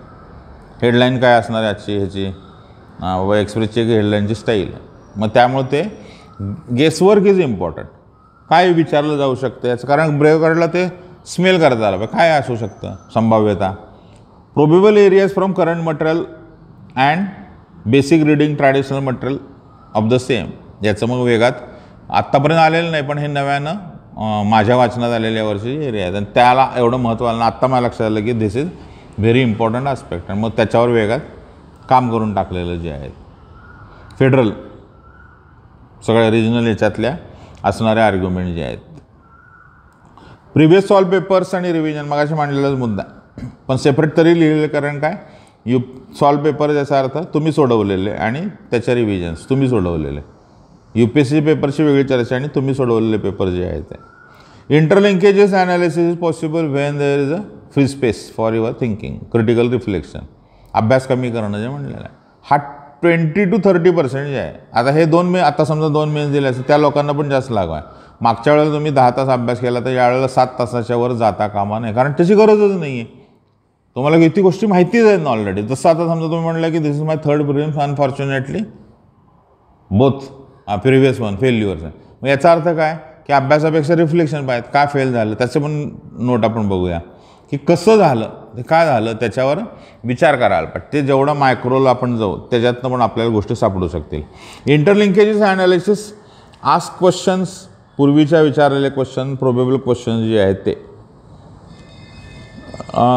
बऱ्याचदा आपलं असं कल हो, जे सोयीचं नाही आहे ते आपण म्हणतो की ह्यांचं मटेरियल खूपच डेप्थमध्ये असतं किंवा एवढं फॅक्च्युअल कुठं एवढं सोपं विचारलं जात नाही. मटेरियल समोर आलेलं आहे आणि तुम्ही डिफाईन केलेलं नाही हे वाचायचं, मग त्याच्यामध्ये तुमचे चॉईसेस, तुमचे फिल्टर्स लावायचे नाहीत. एकदा तुम्ही तो सेक्रेट डोमेन केला तर तो सगळा करायला पाहिजे. त्याच्यात इंटरनल चॉईसेस घेऊ नका. तुम्ही म्हटलं की हे एक्स आहे, हे व्ही मटेरियल आहे, हे आय मटेरियल, जे तुम्ही ठरवणारं मटेरियल आहे ते मटेरियल पूर्ण रिलिजियसली करायला पाहिजे, कारण त्यातनं तुमची कॉम्प्रिहेन्सिव्ह ताकद वाढेल. इंटरनल फिल्टर्स लावू नका की हे आपण ठरवलं, त्याचं सगळं बघून घ्या आणि गरज वाटली तर मग बाकीच्या गोष्टी त्यात ॲड करता येऊ शकेल. Interlinkages and analysis of the ask question.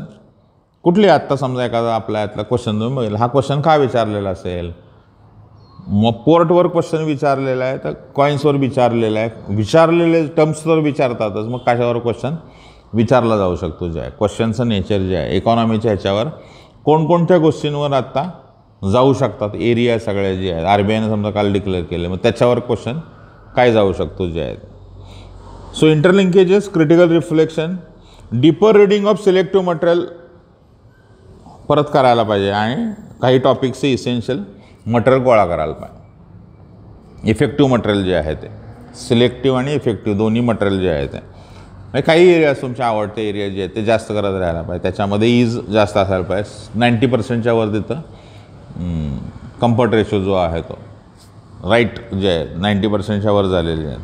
Effective use of market material हे पण ठरवायला पाहिजे. बरेच जण म्हणतात ना ह्याचे 20 व्हिडिओ काढून ठेवलेले आहेत याचे, पण ते संपून टाकायला पाहिजे वेगात जे आहेत. पेंडिंग ठेवू नका. पेंडिंगचा काळ आता गेला. आता मटेरियल पेंडिंग हे जे आहे हे रिस्क झोनमध्ये जाल तुम्ही. तुम्ही म्हणलं की पण एवढं मटेरियल पेंडिंग आहे, मग सगळं बंद करायचं आणि 1-4 दिवस घेऊन ते पेंडिंग सगळं संपवा. No pending. कुठलंही नवीन मटेरियल नको आणि पेंडिंग तर अजिबात नको. नवीन मटेरियल एक वेळ परवडलं, पण पेंडिंग याचा अर्थ काय की लॅकिंग बिहाइंड आहे. तुम्ही म्हणला की नाही हे माझ्या प्लॅनमध्येच होतं 12 मेला, मग तरी चालेल, पण हे मी ठरवलेलं होतं आणि XYZ कारणांनी झालेलं नाही. That is problem. That is definitely a problem. काय की मग तुमचं लॉजिक काय, तुम्ही म्हटलं की मी बघणार आहे, पण कधी आहे, कधीतरी वर सिव्हिल सर्व्हिस नाही वर्क होणार. डिफाईन करा. लगेच 12 पासून 15च्या संध्याकाळपर्यंत संपून टाकतो. ऑडिओ असतील, व्हिडिओ असेल, रिटर्न मटेरियल असेल, क्लासचं नोट्स असेल, जे काही असेल त्याची एक मेकॅनिझम सगळी डेव्हलप करा तुम्ही जे आहे ते. त्यामुळे मार्केट मटेरियलचं इफेक्टिव्ह वापर which includes your pending material or existing readable material or previously analyse material, कुठलं पण तुमचं असेल त्याचा तिन्ही प्रकारचे. नुसतं रिडिंगचं प्रिंटमधलं मटेरियल आहे, वाचायचं आहे. पेंडिंग बाकीचं ऑडिओ व्हिज्युअलमधलं आहे ते किंवा तुम्ही पूर्वी वाचलेलं जे आहे ते. Minimum engagement with all topics is essential. रिव्हिजनच्या दृष्टीनं जे आहे ते बऱ्याच गोष्टी आपल्याला असं वाटतं की एक्सटेन्सिव्ह झालेलं आहे आणि ते त्यावेळेला आठवत नाही आहे. रिव्हिजनचे मेथड जे आहेत, हाऊ टू इम्प्रूव्ह स्कोर, याच्यावर सतत विचार राहायला पाहिजे की कुठल्या एरियाजमध्ये मला स्पेस आहे, कुठल्या एरियाजमध्ये ते जास्त जाऊ शकतात किंवा मला जास्त जाण्याचे स्कोप आहे, आपण जास्त कुठल्या ह्याच्यामध्ये जाऊ शकतो जे आहे. आणि एन्झायटीमधनं आपण किंवा ज्याला आपण म्हणतो ओव्हर कॉशियस असणं पण टाळायला पाहिजे. This is again important aspect. Over कॉशियसमधनं आपण स्वस्त बसत नाही, काय आहे बघूया आणि ते इकडचं सोडून ते बघितलं. हे जरी बघितलं तरी आपल्या लक्षात येणार की ते हे नाही आहे. Blue is blue, it's not red. आणि ब्लूचे दोन अर्थ झाले ना, की हे नाही आहे. ड्युॲलिटी जी आहे ना ती कशी आहे, त्यामुळे तुम्ही त्या ड्युॲलिटीचा फायदा घ्यायला पाहिजे. याच्यामध्ये नाही आहे म्हणजे ते आहे का नाही माहीत नाही. किती बघणं, एंडलेस आहे ना. तुमच्या मटेरियलवर कंट्रोल घ्या, नवीन मटेरियल टाळायला पाहिजे आणि तुमच्या याच्याशी सगळ्याशी एक अशी इंटेलेक्च्युअल ओरल किंवा मेथडॉलॉजी काहीतरी डेव्हलप रिव्हिजनची जी आहे ना. कुठलाही सोर्स आहे तुमचा. आता समजा इंडियन बुक तुम्ही थोडं बघत असाल तर त्याच्यामध्ये कोणकोणत्या गोष्टी वेगानं स्कॅन करायला पाहिजे, की कुठल्या प्रकारचा. लडाखवर समजा युनियन टेरिटरी, मग 4थं शेड्यूल, 1लं शेड्यूल, कुठले प्रश्न विचारले जाऊ शकतात याचा एक. आणि ते वेगात, याच्यावर आलं तर काही इश्यू नाही, याच्यावर आलं तर काही इश्यू नाही आहे, इथं जरा रिवाईज करू. या अर्थानं mini engagement with all topics आणि त्याची रिव्हिजनची मेथड जी आहे ना ती करायला पाहिजे. हा आपला ट्रॅडिशनल मटेरियल आणि अप्लाइड मटेरियल किंवा करंट असा दुसरा एरिया आपण घेतलेला होता आपल्या डिस्कशनमध्ये. पहिल्या याच्यामध्ये तुमच्या overall time management, plan, time is the reality, बाकी काही रियालिटी नाही आहे. टाईमच जे आहे वेळ, आणि ह्या वेळेला तुम्ही ट्रान्सलेट कसं, म्हणजे 20 मिनटं जसं म्हणलेलं आहे माझं 60 मिनटासारखं वापरलं जाऊ शकतं का. नोट स्कॅन करायचं चाललेलं जे आहे आणि काहीतरी माझं बाकीचं काम पण चाललेलं आहे. 2-3 प्रकारे आपण त्याच्यावर काम करतो. टाईम ही खूप रिलेटिव्ह धारणा आहे, त्यामुळं वेळ क्वालिटीच काम करायला पाहिजे आणि क्वालिटीचं एवढं होत नाही म्हणून मग क्वांटिटीकडे जातो का आपण. ॲनालिसिस ऑफ ऑल 3 ॲस्पेक्ट मगाशी सुरुवात केली. 3rd पॉईंट इज इम्पॉर्टंट की UPSCचे क्वेश्चन पेपर, सिलेबस, मार्केट आणि क्लास तुमचं जे काय मटेरियल आहे ते, आणि सेल्फ कॅन्डिडेट, याच्यावर खूप वेळा आधी बोलणं झालेलं आहे. परत यावेळेला जरा आत्ताच्या सिच्युएशनमुळे परत जरा थोडंसं ॲनालाइज करूया आपण. Analysis of all these 3 aspects, UPSC, candidate, your self and market material, म्हणजे तुमचं अभ्यास ज्याला तुम्ही म्हणता ते तिसरा त्रिकोणातला भाग. UPSC जे तुम्हाला देणार तिथपर्यंत जायचं, ह्या दोघांना तिथपर्यंत जायचं आहे. हे असायला पाहिजे नाही, मार्केटला जायला पाहिजे असं नव्हे. हे तुम्ही शोधलं, आपण शोधलेलं की ह्यांच्याबरोबर आपण इथंच, असं काय गरज नाही. तुमचं तुम्ही पण जाऊ शकता. हे कधी होऊ शकेल, त्याकडे फक्त बारकाईनं बघितलं आणि स्वतःकडे बघितलं. हे स्वतःकडे बघणं होत नाही. इनर रिफ्लेक्शन जे आहे ना आपल्या पर्सनॅलिटीज, की factually I am not comfort, accept it, respect it. Accept it, respect it हे होत नाही. पण त्याकडे पण आपण येऊ की स्वतःला एका टप्प्यानंतर बदलता कामा नाही, कारण होणार नाही तसं, तुटून जाईल ते. Best way, respect your persona. आणि जसे आपण आहोत, की कितीही म्हटलं तरी बाबा हे 2 तास वाया जातात, ॲक्सेप्ट करायला पाहिजे. असं होत नाही आहे तरी ते करत राहायचं, असं होत नाही आहे. मग बेस्ट वे काय, वीकली काउंट करा. बुधवारचा हाफ डे गेला, गुरुवारचा काही त्याचा इश्यू नाही आहे. सोमवारी सकाळ टू रविवार रात्र मध्ये क्रिएटिव्हली तुम्ही तुमचं हे केलं. ह्युमन नेचर आहे, त्यामुळं ते असं होणारच नाही. फार कमी लोक असे असणार की जे ठरवलेलं ते केलेलं आहे. मग त्या स्पेस काय, हे करायला पाहिजे तुमच्याबरोबर. ते तिथं गेले, मला पण तिथपर्यंत येण्याचा मार्ग आहे, मी माझ्या पद्धतीने ते येत राहणार. त्यामुळे बी युअर सेल्फ, तुम्ही तुमची मेथड जी आहे ती करत राहायला पाहिजे. कॅन्डिडेट या मुद्द्याकडे किंवा सेल्फ या मुद्द्याकडे आपण थोडंसं नंतर येऊया. याच्यामध्ये UPSC आणि मार्केट, सिलेबस, क्वेश्चन पेपर, CSATचे पूर्वीचे पॅराग्राफ ते काय सुचवतात, आता कुठले विचारले जाऊ शकतात. सेफ स्कोअर CSATला 100च्या वर जातो आहे का पाहायला पाहिजे, ग्रेटर दॅन. आणि CSATमध्ये कसं वाढवायचं याच्याविषयी आत्ताच मगाशी म्हटलं असेल. Declare emergency, stop all things and at least declare 1 week for CSAT. बाकी सगळं काहीच न करता हे केलं तरी चालेल. त्याचे इम्प्रूव्हमेंट जे आहे ते. मिनिमम गायडन्स, आता हे डायसी आहे पा. मग बऱ्याचदा कसं होतं, ते सगळ्याच गोष्टी आपण हे बरोबर आहे का, ते बरोबर आहे, तुमचं तुम्ही ठरवा ना. आफ्टर सर्टन पॉईंट काय की तुम्हाला तुमचं जजमेंट यायला पाहिजे. मग हे आपलं त्याचं हे व्हायला लागतं, आपण त्याच्यावर अवलंबून राहायला लागतो. आणि तसं एक सायकॉलॉजिकल हे निर्माण व्हायला लागतं. शेवटी ते डिस्ट्रिक्टला तुम्ही गेल्यानंतर तुम्हीच करणार आहे ना सगळे निर्णय जे आहेत. मग डू इट. अगदी तुम्ही म्हटलं नाही this is crucial factor and I have to just for my own sake speak with my mentor, teacher or elder किंवा सिनियर, जे काही तुम्ही ठरवलेलं कॅटेगरी असेल त्याच्याशी तुम्हाला सांगितलेलं आहे. पण प्रत्येक वेळेला त्याच्याशी बोलण्यातनं फार काही साध्य होतं असं नव्हे पा एक तुमचं स्वतःचं गेस जे आहे ते पण डेव्हलप केलं पाहिजे. मॅक्सिमम सेल्फ रिलायन्स जो आहे तो आणि मिनिमम गायडन्स आत्ताच्या काळात जे आहे मिनिमम जेवढं तुम्हाला लागेल की इथं डिरेक्शनला जे आहे आणि ठरवलेलं स्ट्रक्चर्ड आहे बाबा. लास्ट 1 मंथ शेवटचा महिना आपण म्हणलं 27 मे, आता असं बघेपर्यंत 27 मे येईल. 27 May crucial period for your own assessment. त्यामुळं आता इथनं पुढे शांत आणि इनर आर्ग्युमेंट्स पाहायला पाहिजे. Adjustment with upcoming situation. आत्ताच्या ह्याच्यावर काय काय पाहायला पाहिजे, ती फ्लेक्झिबिलिटी राहायला पाहिजे. काम आणि क्वाईट आजूबाजूचं सगळं वातावरण जे आहे ते डिटोरिएटिंग आहे, फ्रस्ट्रेटिंग आहे. स्वतःला पर्सनल मेडिकली पण काही गोष्टी असू शकतात. या सगळ्या याच्यामधनं आता पॅन्डेमिकच्या कालखंडामध्ये याच्यामधनं मेंटेन ज्याला सेल्फ प्रिझर्वेशन जे आपण म्हणतो हे क्रुशियल फॅक्टर आहे. सेल्फ प्रिझर्वेशन म्हणजे सेल्फ प्रिझर्व कसा करायचा हा पण त्याच्यावर बघत राहायला पाहिजे जे आहेत. रीड मिनिमम आणि रिवाईज मॅक्सिमम. कमीत कमी तुम्ही म्हटलं की किती आता माझ्यामध्ये 4-8 असा रेशो आला तरी चालेल. 4 तास वाचलेलं 8 तास विचार केला की हे वाचलेलं आहे, हे वाचलेलं आहे, हे वाचलेलं आहे. 2 तास हे ट्रॅडिशनल म्हणजे नॉर्मल ज्याला आपण म्हणतो वॉर नाही आहे त्यावेळेला ठीक आहे, पण आता 2 तासात नाही वर्क नाही होणार, जास्त रिव्हिजन करायला पाहिजे. आता तुम्ही म्हटलं की नाही तरीसुद्धा मला वाटतं निम्म करा. 4-8 होत नाही आहे तर 6-6 करा. 6 तास वाचलं आणि 6 तास नुसतं बसलेलं आहे. सोमवारी हे वाचलं, सकाळी 7 ते 8 हे होतं, 8 ते 9 हे होतं, म्हणजे ओरल रिव्हिजन्समधनंच तुम्हाला ते सापडू शकेल. किती किलोमीटर अंतर होतं ते आठवत नाही, मग लगेच बघितलं. दांडीचं हे आहे बाबा, हे कोट बसून आलेले होते तर कसे आले होते एकदा क्वेश्चन जरा मग आता विचारलं तर काय काय चाललेलं जे आहे ते. कोणते क्वेश्चन UPSC विचारू शकते. सिटीचे क्वेश्चन्स आहे, व्हर्टिकल ट्रॅडिशनल त्याचा एक फ्रिक्वेंटली आजचा पॅटर्न जो आहे तो. रिव्हिजनच्या मेथड करायला पाहिजे मौखिक पद्धतीनं.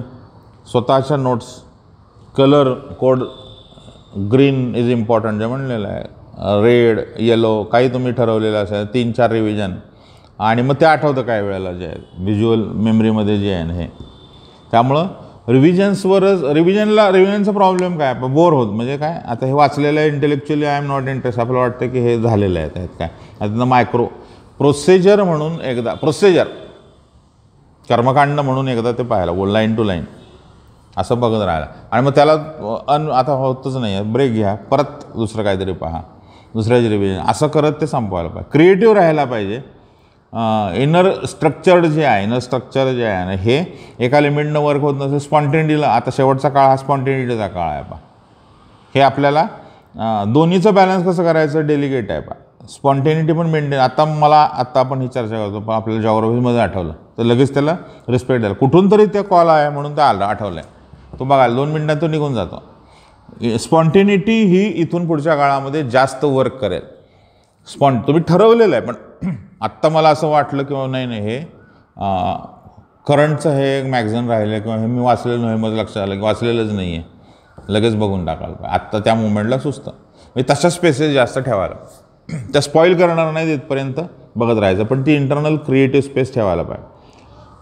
स्वतः हे खूप जण करतात असा टेप केलं, आपला स्वतःचा ऑडिओ केला आणि ऐकायला लागला जाता येता, सगळे 100 माणं आहेत ती वाचून घेतली आणि मग पुढं जाण्याचा प्रयत्न केला. त्यामुळे ऑडिओचा वापर करून स्वतःच्या ऑडिओ क्लिप्स आणि हे करून सुद्धा उपयोग झालेला आहे पा. मटेरियल जे आहे ते रिव्हिजनची एक मेथड म्हणून जे आहे ते. क्वेश्चन पेपर सॉल्विंग टेक्निक काय आहे तुमची? क्वेश्चन पेपरचं टेक्निक सॉल्व करण्याचं जे आहे ते हे डिटरमाइन करा. आता 82पर्यंत जायला पाहिजे, 92पर्यंत जायला पाहिजे, कसं जायला पाहिजे त्याच्यावर मी तुमचं एक मेथड जे आहे ना 80 to 85 is a safe score. मग एम्पिरिकली बघितलेलं आहे की माझा स्कोअर कायम 120-130 राहिलेला आहे. 92कडे गेल्यावर काय होतं जजमेंट घ्यायला पाहिजे. 87 to 91 is a better idea. 86 to 90 is a better idea. 82 to 88 82 ते 88 साधारणतः सेट झालेलं बऱ्याच जणांच्या. आता ह्या काही हार्ड रूल नाही आहे, तुम्हाला ते शोधायला लागेल तुम्हाला काय काय आहे ते. Question paper pre is more, otherwise also civil service is more method less study. प्रीला तर ते जास्त लागू आहे. मेथडॉलॉजी जी आहे त्यामुळे अभ्यास खूप आहे. मागच्या वेळ म्हटलं तसं स्कोअर कमी याचं कारण काय त्याची प्रिपरेशन नाही, मेथड चांगली नाही आहे, रिस्क कुठं घ्यायची याचा सेन्स नाही आहे, ते फ्यूज होईल ना ते मग त्यामुळे ते ट्रेनिंगच पाहिजे ना, की तर नाही हा इथं टचच होता का, इथनं असं कसं जायचं, टच झालं ते उडेलच ना ते. मग त्याचं प्रॅक्टिस आहे ते स्किल आहे ते.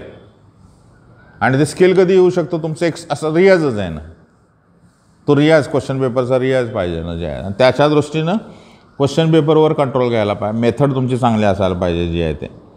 Planning of remaining material if any technical it should not be gone. आता ते कुठं करणार ना, क्वेश्चन पेपर नोट्स बुक्स तुमचे राहिले. तुम्ही म्हटलं की हे बरोबर आहे, पण माझे हे 12 पेपर सोडवायचे राहिलेले सोडून द्या, ते फक्त टिक मार्क करून वाचून टाका.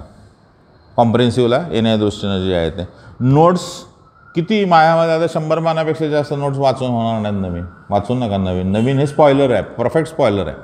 आपल्याला होप म्हणजे काय होतं, इल्युझिव्ह असं सॅटिस्फॅक्शन द्यायला लागतं की माझं चाललेलं आहे, सिक्युरिटी निर्माण व्हावं लागतं, मला नव्या गोष्टी कळत आहेत. पण त्या आत्ता कळून काय उपयोग आहे, त्या आधी कळायला पाहिजे. तुम्ही म्हटलं मग लिव्ह इट, ते सोडण्याचं करेज जे आहे ना. आणि बुक्स, नव्या बुक्सच्या नादी लागू नका. हे राहिलेलं आहे, इमिजिएटली प्लॅन करा, हे वाचायला पाहिजे का. यू आर नॉट कम्फर्टेबल, तुमचं मेंटर, सिनियर, टीचर जे कोण आहे त्यांच्याशी एकदा इमिजिएटली ठरवा, लिस्ट करा. 27ला परीक्षा होईल या प्लॅनिंगनं सगळ्या गोष्टी करा. की नाही 1% मला वाटतं आहे अशा प्रोबॅबिलिटीवर काय होणार नाही ना. करायचं आहे म्हणजे करायचं. आता ते तसंच प्लॅन करायला पाहिजे. आणि त्यामुळे शेवटच्या मुद्द्यावर पण आपण त्याच्याकडं येऊया की काय प्रकारचा आपला अंडरस्टँडिंग जे आहे. सो क्वेश्चन पेपर, नोट्स किंवा बुक्स किंवा एनी अदर मटेरियल.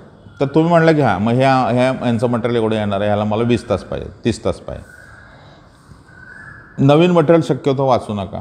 डिटर्माइंड असेल तरच. जसं म्हटलं की यांचं हे कंपायलेशन येणार आहे, ह्याची डेट आहे 28 मे आधीच मला माहीत आहे, मी तिथं 3 दिवस काढून ठेवलेले आहेत. Then it works. डिस्कशन ग्रुपमध्ये आता शक्यतो ते सोडायला पाहिजे. डिस्कशन ग्रुप जे आहे ते मग परत 28पासून चालू करायला पाहिजे. मेनच्या वेळेला जे आहेत डिस्कशन्स ग्रुपमधले जे आहेत. अगदी तुम्ही म्हटलं नाही आता अदरवाईज संध्याकाळी ते वर्क होत नाही आहे, मग त्यावेळेला कोणाशी डिस्कस केलेलं आहे. पण ग्रुपचा 20 मिनटापेक्षा जास्त नाही, 20-25 मिनटात ते संपून टाकलं. आणि प्रत्येकानं जर अगदी ग्रुपचा आग्रह असेल तर तुम्ही मटेरियल लेवलला जास्त जरा हे मटेरियल आहे, हे मटेरियल आहे, हे मटेरियल तुम्ही त्यात ॲड करू शकतो. म्हणजे क्लस्टर ऑफ ऑल मटेरियल किंवा composition of all personage or contribution of all या अर्थानं डिस्कशन आणि हे जे आहे ते आपलं आपण बघितलं जे आहे. स्टडी आवर्स क्रुशियल ॲस्पेक्ट आहे. मग असे तेच म्हटलं होतं की शेवटच्या महिन्यामध्ये म्हणजे 27 मेपासून अभ्यास कमी करण्याचं करेज यायला हे होत नाही. आपण फिअरमधनं जास्त अभ्यास करतो आणि ते सगळं कोलॅप्स करतं. अभ्यास कमी करणं म्हणजे लेस स्टडी इज सक्सेस मंत्र. कमी अभ्यास आहे, कारण त्यामुळे तुम्ही कोण आहात, तुम्हाला काय करायचं आहे, हे का आपण वाचतो याचं एक सतत भान राहतं. अदरवाईज ते इतकं आतात खेचत राहतं, ज्याला आपण स्केलर वेक्टर जे आहे कळतच नाही आहे. आत गेल्यावर काय चाललेलं आहे याचा सेन्सच येत नाही आहे. ऑनेस्टी आहे, हार्डवर्क आहे, कन्सिस्टन्सी आहे, डिरेक्शन नाही. Stop it. काय करायचं याच्याविषयीचा विचार. आणि त्यामुळे शेवटच्या याच्यामध्ये क्रुशियल आहे कमी अभ्यास व्हायला पाहिजे. क्वालिटीला जास्त महत्त्व द्यायला पाहिजे. रीडिंग आणि रिव्हिजनला जास्त महत्त्व द्यायला पाहिजे. आपल्या कॅन्डिडेटच्या आणि याच्या मला वाटतं एक हे 2-3 पेजेस आहेत अर्धा पाऊण तास किंवा नंतर आपण क्वेश्चन घेऊया एक 2 मिनटाचा मी ब्रेक घेतो बरोबर इथं. आणि परत ही चर्चा एक अर्धा पाऊण तास आपण कंटिन्युएशनमध्ये घेऊया. एक बरोबर 2 मिनटामध्ये ही म्हणजे आपण नेक्स्ट सेगमेंट जे आहे ना त्या नेक्स्ट सेगमेंटमध्ये आपण ही चर्चा कंटिन्युएशनमध्ये घेऊया. पुढचा आपला याच्यानंतर लगेच कंटिन्युएशनमध्ये घेऊया.